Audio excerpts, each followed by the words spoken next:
गुनाहों पे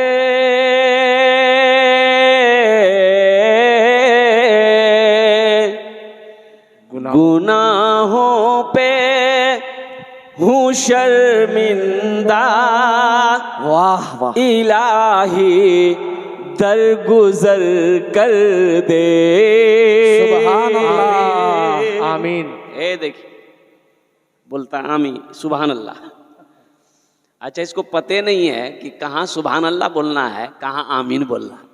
सर में दर्द है तो टेबलेट ना खाओगे कि गर्दने काट के फेंक दोगे? बोले झमेले खत्म हो गया। की बोल भी आमीन, आमीन बोले। बोलो बेटा। गुनाहों पे हूँ शर्मिंदा, इलाही दरगुजर कर दे। बड़ा मुजरिम हूँ मैं तेरा, इलाही दरगुजर कर दे। बड़ा मुजरिम हूँ मैं तेरा, इलाही दरगुजर कर दे। खता कोई नहीं छोड़ी, कभी सिया नहीं छोड़ा। खता कोई नहीं छोड़ी, कभी सिया नहीं छोड़ा।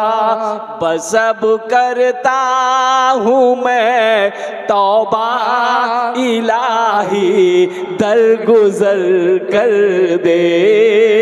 बड़ा मुजरिम हूँ मैं तेरा, इलाही दरगुजर कर दे।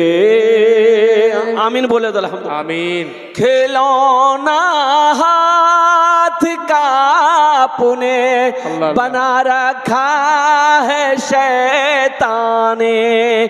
बना ले अपना तू बंदा, इलाही दरगुजर कर दे। बना ले अपना तू बंदा, इलाही दरगुजर कर दे। बड़ा मुजरिम हो मैं तेरा,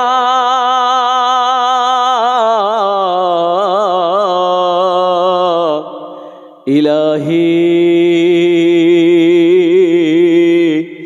दरगुजर कर दे। आमीन बोले दलाम। आमीन। और मेरा रब चाहता है कि मेरा बंदा मुझसे मांगे, अल्लाह खुश होता है। बंदा जब मांगता है अल्लाह से, अल्लाह खुश होता है। फरिश्तों से मेरा रब कहता है कि मेरे फरिश्तों देखो, ये मेरा बंदा मुझे रब मानता है, मुझे अल्लाह मानता है।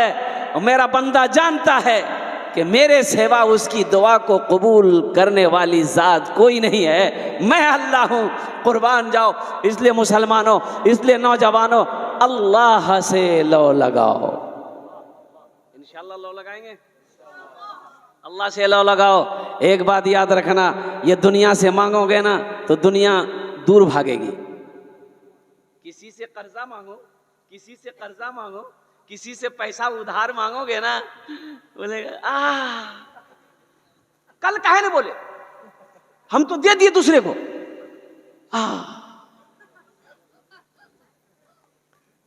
अच्छा, कोशिश कीजिएगा ना, आपके सेवा कौन है, आप चाहिएगा तो हो जाएगा। 5,000 रुपए चाहिए, अच्छा ठीक है, कल मिलिएगा। देखता हूं मैं। कल होगा ना, अगर बाजार में वो आपको देख लिया, वही खड़ा है 80 की स्पीड से घुस जाए, वो समझ रहा है कि ये फिर देखेगा, फिर पैसा मांगेगा।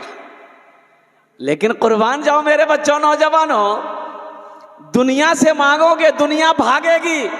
और मेरा अल्लाह कहता है कि मेरा बंदा, अगर तुम मुझसे नहीं मांगोगे ना तो हम तुमसे नाराज हो जाएंगे। तुम हमसे मांगो, हम तुम्हें देंगे। मांगने से, अल्लाह से मांगने से अल्लाह खुश होता है। दुनिया से मांगोगे दुनिया नाराज हो जाएगी। इसलिए मुसलमानों, इसलिए नौजवानों, उस अल्लाह से लो लगाओ जिस अल्लाह ने पैदा किया है। किसने पैदा किया? अल्लाह अल्लाह ने पैदा किया, खिलाता कौन है, सुलाता कौन है? आहा, इमाम साहब मस्जिद में तकरीर कर रहे थे, ए लोगों, मेरा अल्लाह वो है जो सबको खिलाता है, सबको खिलाता है। तो एक नौजवान खड़ा हो गया, बोला कि हजरत एक मिनट। बोला बोलो। बोला कि आपने कहा कि अल्लाह सबको खिलाता है, ये बात तो सही है, लेकिन जो नहीं खाए उसे अल्लाह कैसे खिलाएगा? बोला क्या है, तुम कहना क्या चाह रहा है ये बोलो ना। बोला हम नहीं खाएंगे, अल्लाह कैसे खिलाएगा? बोला खिलेबे करेगा। बोला अच्छा, हम भी आजमाते हैं कैसे खिलाता अल्लाह। हड़ताल कर दिया, स्ट्राइक, हम खाना नहीं खाए। घर आया, माँ बोली बेटा खाना खा ले। बोला नहीं, खाना नहीं खाऊंगा। तो क्यों नहीं खाएगा? बोला नहीं, स्ट्राइक है, जब तक अल्लाह नहीं खिलाएगा हम खाना नहीं खाएंगे। अब वो 2-3 टाइम खाना घर में छोड़ा ना, माँ परेशान हो गई कि जवान बेटा है, खाना नहीं खाएगा, कमज़ोर हो जाएगा। तो माँ परेशान उसके पीछे पीछे खाना लेके घूमने लगी। ये नौजवान सोचा घर में रहेंगे ना माँ परेशान करेगी। बस्ती के बाहर जंगल था, जंगल में चला गया। बोले जंगल में रहेंगे कोई परेशान नहीं करेगा। जंगल में गया तो माँ बेहतरीन खाना बनाकर जंगल लेके चली गई कि मेरे लाल, मेरे कलेजे का टुकड़ा बेटा, खा ले बेटा। बेटा बोला कि अम्मा मैंने कहा मैं खाना नहीं खाऊंगा, रख दे वहाँ। तो माँ खाना रख के घर चली आई और माँ सोचने लगी कि जब भूख लगेगी ना तो खा लेगा। इसी के दरमियान में यह नौजवान सोचा खाने के पास में रहेंगे ना तो जी चाहेगा। खाना इस कोने में छोड़ के जंगल का उस कोने में जाके सो गया। कुछ डाकू लोग डकैती का मशवरा करने के लिए उसी जंगल में आते थे।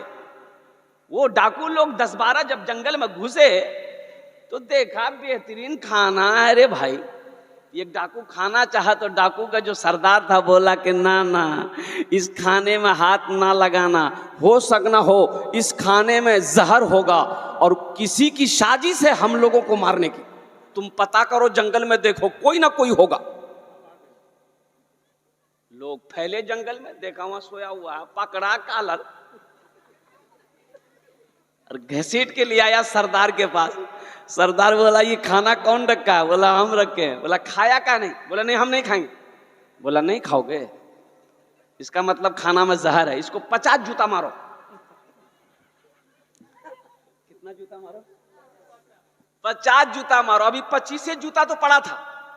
हाथ जोड़ के खड़ा हो गया, बोला कि नहीं अब मत मारिए, हम खाने को तैयार है। बोला जल्दी खो। खाना खाया, 80 की स्पीड से मस्जिद भागा इमाम साहब के पास।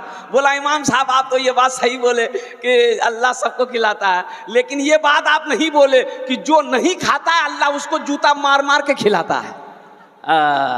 वो मेरा अल्लाह है। ए नौजवानों, मेरे बच्चों, अल्हम्दुलिल्लाह सुम्मा अल्हम्दुलिल्लाह, अल्लाह से लो लगाओ। हर फरियाद अल्लाह की बारगाह में करो, हर हाजत की दुआ अल्लाह की बारगाह में करो। मेरा अल्लाह खुश होता है और मेरा अल्लाह दुआ को कबूल करता है। और मेरा वो कुछ पैगाम है। पैगाम ये है कि मदरसों के बच्चे हमारे इस जलसे में माशाअल्लाह अल्हम्दुलिल्लाह बहुत सारे हैं, और मैं ये नौजवानों को यही पैगाम देना चाहता हूँ कि अगर हमारी कौम के नौजवान अगर सुधर जाए तो सारी कौम सुधर जाए। बोलो बात सही कि गलत? लेकिन हमारे नौजवानों को समझाए कौन? इसको समझाना बड़ा मुश्किल है, बहुत मुश्किल। कुर्बान जाइए, अभी ये ज़माना चल रहा है, ये मोबाइल का ज़माना, ये इतना ख़तरनाक चीज़ है, ये बहुत ख़तरनाक है। अगर सही इस्तेमाल किया जाए तो ये ठीक है, अगर इसका इस्तेमाल अगर गलत किया जाए तो ये ज़िंदगी को बर्बाद कर देगा। आज हमारे नौजवानों का आलम यह है कि एक एक नौजवान के पास 2-2 लड़की, 3-3 लड़की, 4-4 लड़की का फ़ोन नंबर है। बोलो बात सही कि गलत? ए नौजवान, अब फजर की नमाज, अभी आलम हमारी मस्जिदों का आलम क्या है? ए नौजवानों, मुसलमानों सुनो, हमारी मस्जिदें छीनी जा रही है। आपको पता नहीं है? पता है कि नहीं है? पता है? 4000 मस्जिदों पे नजर है, हिंदुस्तान की 4000 मस्जिदों पे उनकी नजर है। सुनिए, अगर यही हालत रहे हम लोगों के तो सजदा करने की जगह नहीं मिलेगी। मस्जिदों को आबाद कीजिए, मस्जिदों को आबाद कीजिए, मदरसों को आबाद कीजिए, खानकाहों को आबाद कीजिए। अल्लाह के महबूब जनाब मोहम्मदुर रसूलुल्लाह सल्लल्लाहु अलैहि वसल्लम ने आखिरी हज के वक्त में इरशाद फरमाया था, ए लोगों, मैं तुम्हारे दरमियान दो चीजें छोड़कर जा रहा हूं, अगर तुम इसे मजबूती से पकड़े रहे तो तुम कामयाब हो जाओगे, हर कौम तुम्हारी इज्जत करेगी। अगर तुम इसे छोड़ दिए तो तुम गुमराह हो जाओगे, कोई कौम तुम्हारी इज्जत नहीं करेगी। तो सहाबा ने पूछा, या रसूलल्लाह वो दो चीजें क्या है? तो अल्लाह के नबी ने इरशाद फरमाया, एक अल्लाह का कुरान और दूसरी मेरी सुन्नत। इसे थामे रहना, पकड़े रहना। आज बताइए, हम कुरान से दूर हैं कि नहीं है? अरे भाई बोलो भाई, कुरान से दूर है कि नहीं है? नबी की सुन्नत से दूर है कि नहीं है? तो बताइए, हम पीछे नहीं जाएंगे, कौन पीछा जाएगा? हम मारे नहीं जाएंगे तो कौन मारा जाएगा? हम दर दर भटक रहे हैं सिर्फ इसलिए कि हमने कुरान को पढ़ना छोड़ दिया, हमने कुरान को सीने से लगाना छोड़ दिया है, हमने कुरान को अपनाया तो है, घर में रखा तो है, लेकिन तिलावत से हम महरूम।